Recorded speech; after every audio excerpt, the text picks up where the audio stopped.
नमस्कार दोस्तों, आप सभी का हार्दिक स्वागत है। आज की कहानी है सोने का अंडा देने वाली मुर्गी। एक बार की बात है, एक गरीब किसान अपनी पत्नी के साथ एक झोपड़ी में रहता था। किसान के पास बहुत थोड़ी ज़मीन थी और ज़्यादा जानवर भी नहीं थे। वह और उसकी पत्नी जैसे तैसे अपना गुजारा करते थे।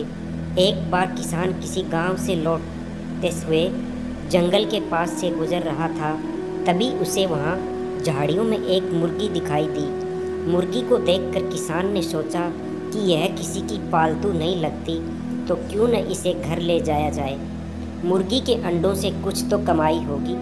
ऐसा सोचकर किसान मुर्गी को घर ले आया। अगले दिन सुबह जब किसान और उसकी पत्नी सोकर उठे तो उनके आश्चर्य का ठिकाना न रहा। उस मुर्गी ने सिर्फ एक अंडा दिया था जो सोने का था। किसान और उसकी पत्नी बहुत खुश हुए। उन्हें समझ आ गया कि यह मुर्गी कोई आम मुर्गी नहीं है, बल्कि एक जादुई मुर्गी है।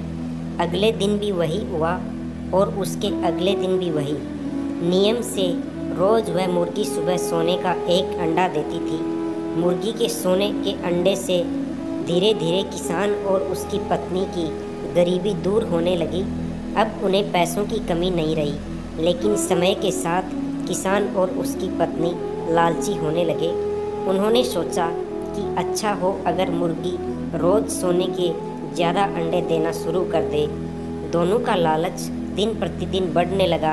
अब वे हर समय इस बात से परेशान रहते थे कि उन्हें प्रतिदिन केवल एक सोने का अंडा मिल रहा था।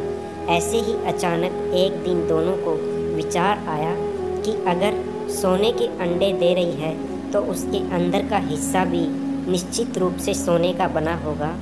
अमीर बनने की ख्वाहिश में किसान और उसकी पत्नी को सही गलत का ध्यान भी नहीं रहा। उन्हें जल्द से जल्द बहुत अमीर बनना था। उन्होंने सोचा कि अगर वे मुर्गी को मार डालें तो उसके अंदर का सारा सोना उन्हें एक ही बार में मिल जाएगा।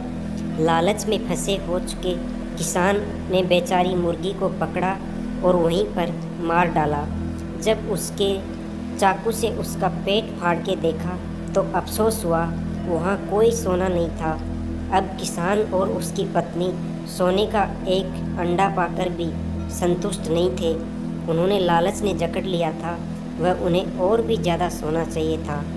परिणाम यह हुआ कि वे भविष्य में हमेशा के लिए सोने के अंडे से हाथ धो बैठे। सोने का अंडा देने वाली मुर्गी की यह कहानी से हमें शिक्षा मिलती है कि हमें कभी भी लालच नहीं करना चाहिए। ऐसा करने पर हमें इसके गलत परिणाम भी मिल सकते हैं और बाद में हमें इसका पछतावा भी करना पड़ सकता है। दोस्तों, आज की कहानी यहीं समाप्त होती है। अगर हमारी कहानी पसंद आई तो वीडियो को लाइक करें, शेयर करें और हमारे यूट्यूब चैनल को सब्सक्राइब करें। धन्यवाद। राधे राधे। जय श्री कृष्ण।